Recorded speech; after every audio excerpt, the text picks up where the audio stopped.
China dan Filipina terus bersitegang di Laut China Selatan. Media resmi China, CGTN, merilis sebuah video pada tanggal 2 Juni yang menunjukkan Filipina mengirimkan pasokan ke BRP Sierra Madre, sebuah kapal militer yang berlabuh di Second Thomas Soal, pada tanggal 19 Mei. Laporan China mengatakan bahwa ketika polisi Laut China merespons, mereka menemukan setidaknya 2 petugas di atas kapal bergerak di geladak kapal dengan membawa senjata dan mengarahkan tangan dan senjata mereka ke petugas penjaga pantai China. Atas dasar ini, laporan China menyatakan bahwa Filipina telah melanggar tatanan internasional. Laporan tersebut menegaskan kedaulatan China yang tak terbantahkan atas Second Thomas Soal dan perairan di sekitarnya. Second Thomas Soal, atau Renai Reef dalam istilah China, terletak di dalam zona ekonomi eksklusif, ZEE, Filipina yang telah disetujui oleh PBB. Tindakan China tersebut diyakini melanggar konvensi PBB tentang hukum laut. Pada tahun 2016, Pengadilan Internasional memutuskan bahwa Second Thomas Soal terletak kurang dari 370 km dari Provinsi Palawan dan oleh karena itu merupakan bagian dari ZEE Filipina. China, yang telah menyatakan klaim kedaulatan atas 90% wilayah Laut China Selatan, menolak untuk mengakui hasil arbitrase tersebut. Pada tahun 1999, sebuah kapal pendarat tua Filipina, Sierra Madre, kandas di Second Thomas Soal dan belum ditarik. Kapal tersebut saat ini dijaga oleh 7 marinir Filipina. Filipina memasoknya melalui pengiriman udara dan juga memperkuat kapal perang yang terdampar tersebut. Terkadang, kelompok masyarakat sipil Filipina juga ikut mengirimkan pasokan. Kapal-kapal penjaga pantai China dan kapal perang China sering berlayar di perairan yang terkait, mencoba memberikan tekanan yang luar biasa pada garnison Filipina. Memasuki tahun 2024, konflik antara China dan Filipina semakin sering terjadi. Pada akhir Maret tahun 2024, sebuah kapal penjaga pantai China menggunakan meriam air untuk menyerang kapal Filipina yang sedang menuju ke Second Thomas Soal, melukai 3 awak kapal Filipina. Sebelumnya pada bulan yang sama, pasukan penjaga pantai China dituduh melakukan serangan meriam air yang menyebabkan 4 awak kapal Filipina terluka akibat pecahan kaca. China suka menggunakan taktik intimidasi. Suatu kali, sebuah kapal penjaga pantai China melewati haluan kapal pasokan Filipina yang hanya berjarak beberapa meter, dan sistem radar kapal pasokan itu menyala merah, mengeluarkan peringatan bahaya tabrakan. Para pejabat Filipina khawatir bahwa China akan segera menduduki Second Thomas Soal ketika kapal tersebut dibongkar.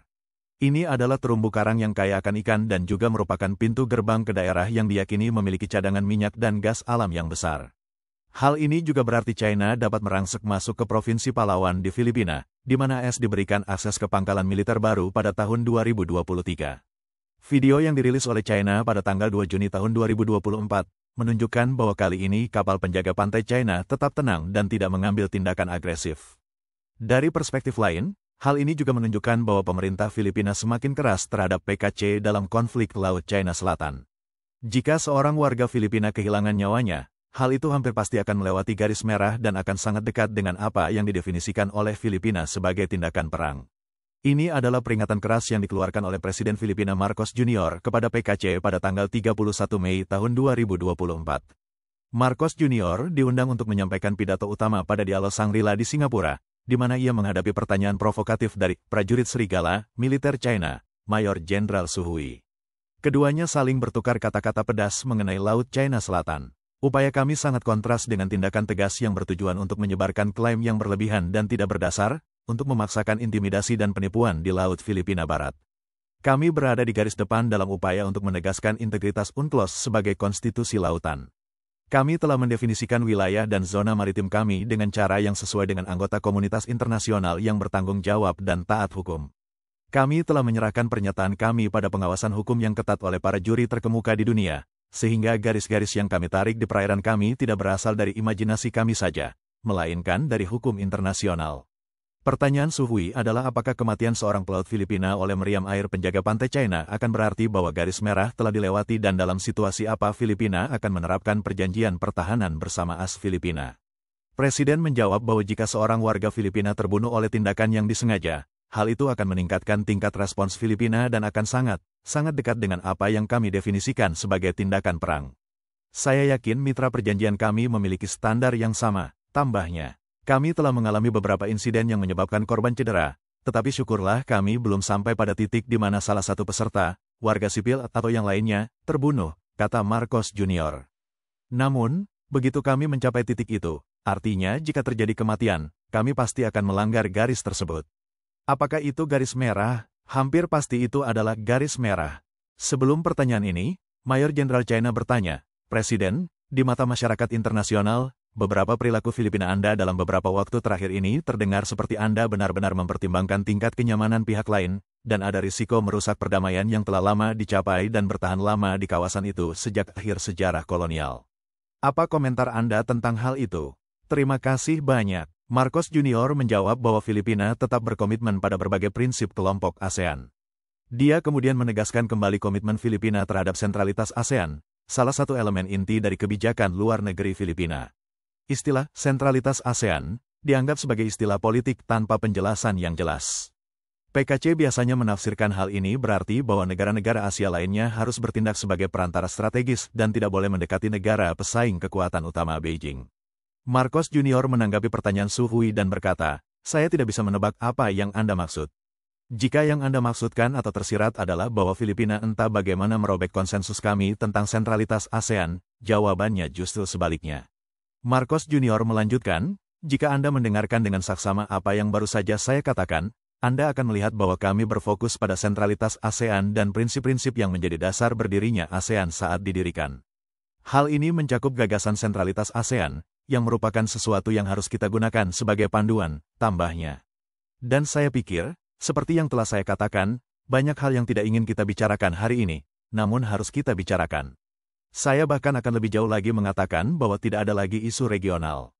Kita harus melibatkan semua pihak dalam diskusi ini karena bukan hanya negara anggota ASEAN yang menjadi pemangku kepentingan sekarang. Dan sangat mudah untuk melihat bahwa, pada kenyataannya, seluruh dunia telah menjadi pemangku kepentingan dalam perdamaian dan stabilitas kawasan kita. Pertanyaan Su Hui menggemakan propaganda resmi Partai Komunis China mengenai ketegangan di Laut China Selatan. PKC menuduh Filipina menyebabkan masalah di Laut China Selatan dan juga menuduh Filipina mengikuti perintah sekutu perjanjiannya, Amerika Serikat. Hampir setiap negara tetangga di sekitar China telah dituduh melakukan hal yang sama oleh PKC, dan keluhannya hampir sama. Dialog Shangri-La dianggap sebagai pertemuan puncak pertahanan karena formatnya yang memungkinkan para delegasi untuk berinteraksi secara lebih langsung dan akrab. Dialog ini telah menjadi ajang pertukaran pendapat yang jujur dan terkadang panas di antara pejabat tinggi pertahanan dan keamanan di kawasan Asia Pasifik. Kita tidak bisa mempunyai masa depan lain untuk Laut China Selatan selain masa depan yang diimpikan oleh ASEAN, yaitu laut yang damai, stabil, dan makmur. Sayangnya, visi ini masih jauh dari kenyataan untuk saat ini. Tindakan-tindakan ilegal, pemaksaan, agresif, dan menipu terus melanggar kedaulatan, hak-hak berdaulat, dan yurisdiksi kita. Upaya untuk menerapkan hukum dan peraturan domestik di luar wilayah dan yurisdiksi seseorang melanggar hukum internasional, memperburuk ketegangan, dan merusak perdamaian dan keamanan regional, kata Marcos Junior. Filipina membela integritas Konvensi Hukum Laut Perserikatan Bangsa-Bangsa sebagai konstitusi lautan. Filipina telah mendefinisikan wilayah dan zona maritimnya dengan cara yang sesuai dengan anggota komunitas internasional yang bertanggung jawab dan taat hukum. Sebagai presiden, saya telah membuat komitmen yang sungguh-sungguh sejak hari pertama saya menjabat, dan saya tidak berniat untuk mengalah. Rakyat Filipina tidak akan mengalah, tambah Marcos Junior. Ketegangan antara China dan Filipina telah meningkat selama sekitar 1 tahun terakhir, dan Filipina telah menunjukkan keteguhannya dalam mempertahankan hak-hak dan klaimnya di Laut Filipina Barat, termasuk sebagian Laut China Selatan dan zona ekonomi eksklusif Filipina. Menteri Luar Negeri Filipina menyebut hubungan antara kedua negara berfluktuasi, sementara Menteri Luar Negeri China telah mengancam bahwa mereka berada di persimpangan jalan. Pada tanggal 10 Mei, Penasihat Dewan Keamanan Nasional Filipina, Eduardo Ano, menyerukan agar para diplomat China diusir atas apa yang ia sebut sebagai kampanye disinformasi yang jahat. Hal ini terkait dengan dugaan kebocoran percakapan telepon dengan Laksamana Filipina. Ia mengatakan bahwa hal tersebut melanggar hukum setempat dan protokol diplomatik serta meningkatkan perselisihan antara kedua negara atas Laut China Selatan. Ano mengacu pada laporan berita bahwa sebuah percakapan telepon antara seorang diplomat China dan Laksamana Filipina yang membahas perselisihan tersebut telah bocor. Transkrip percakapan telepon yang dipublikasikan dalam berita tersebut menunjukkan bahwa Laksamana Filipina setuju untuk memberikan konsesi kepada China pada bulan Januari tahun ini. Menurut Manila Times, Laksamana tersebut menyetujui proposal model baru China di mana Filipina akan menggunakan lebih sedikit kapal untuk memasok marinir di atas kapal perang yang kandas di Second Thomas soal yang disengketakan dan memberitahu Beijing tentang misi tersebut sebelumnya. Pada tanggal 8 Mei, juru bicara Kementerian Luar Negeri China mengatakan bahwa fakta-fakta yang ada sudah jelas, terdokumentasi dengan baik, dan tidak terbantahkan, dan menambahkan bahwa pihak Filipina bersikeras menyangkal fakta objektif tersebut dan berniat untuk menyesatkan masyarakat internasional. Pengusiran para diplomat tersebut tidak diragukan lagi akan memperparah sengketa Laut China Selatan antara Filipina dan China. Konflik yang meningkat antara China dan Filipina telah mendorong Marcos Jr. untuk mendekati AS. Keunikan dari ketegangan yang semakin meningkat antara China dan Filipina adalah bahwa hal ini dapat menyebabkan insiden serius yang akan mendorong Filipina untuk menerapkan perjanjian pertahanan bersama AS Filipina, sehingga mengubah konflik China-Filipina menjadi lebih luas. Amerika Serikat adalah negara yang paling dibenci oleh PKC dan oleh karena itu sering menjadi sasaran kritik oleh para diplomat China. Sehubungan dengan masalah Laut China Selatan, Menteri Dong Jun menunjukkan bahwa, saat ini, Filipina telah mengingkari perkataannya dan melakukan provokasi pada Renai Jiao dan isu-isu lainnya.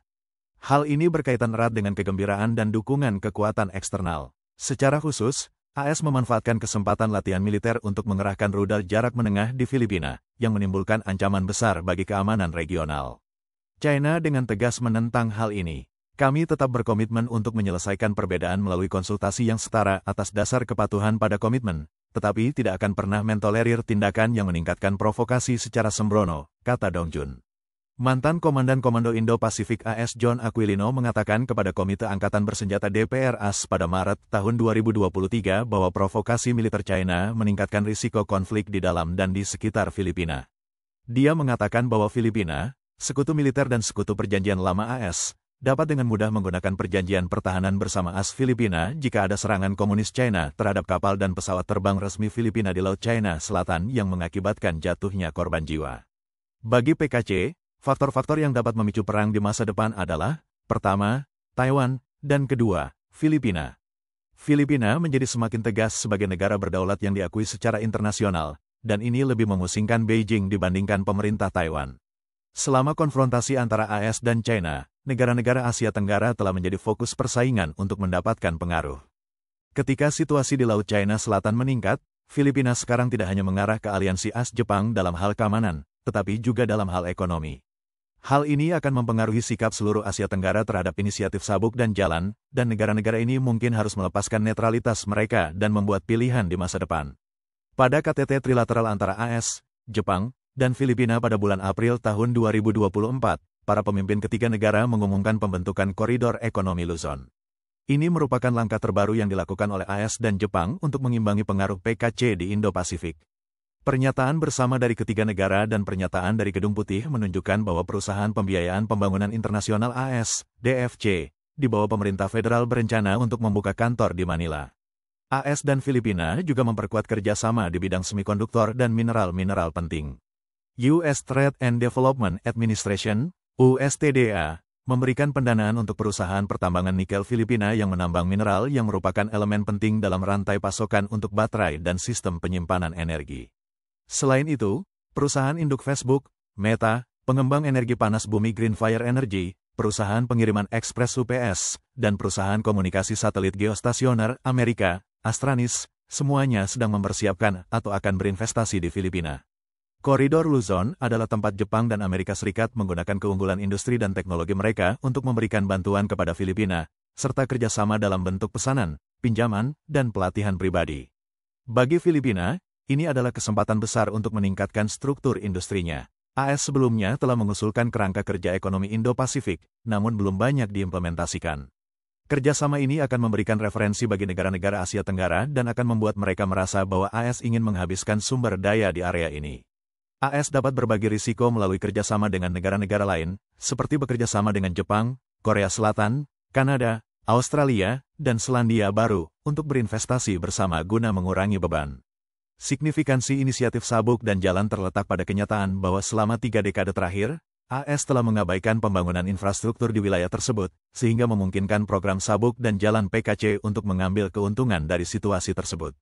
Sekarang, AS dan sekutunya mulai sadar akan situasi ini. Pada Oktober tahun 2023, Sabuk dan Jalan mengalami kemunduran besar di Filipina ketika negara itu menghentikan 3 proyek pembangunan jalur kereta api dengan PKC. Proyek-proyek tersebut diprakarsai oleh pemerintahan sebelumnya dan direncanakan akan dibiayai dan dibangun oleh PKC. Sebelumnya, Filipina telah menjalin hubungan dengan China, terutama untuk tujuan ekonomi. Setelah pemerintahan Duterte berkuasa, ia mengedepankan program Bangun, Bangun, Bangun, dan mendorong proyek sabuk dan jalan. Namun, semakin banyak orang Filipina yang skeptis terhadap China sebagai mitra ekonomi dan telah menangguhkan banyak proyek sabuk dan jalan berskala besar.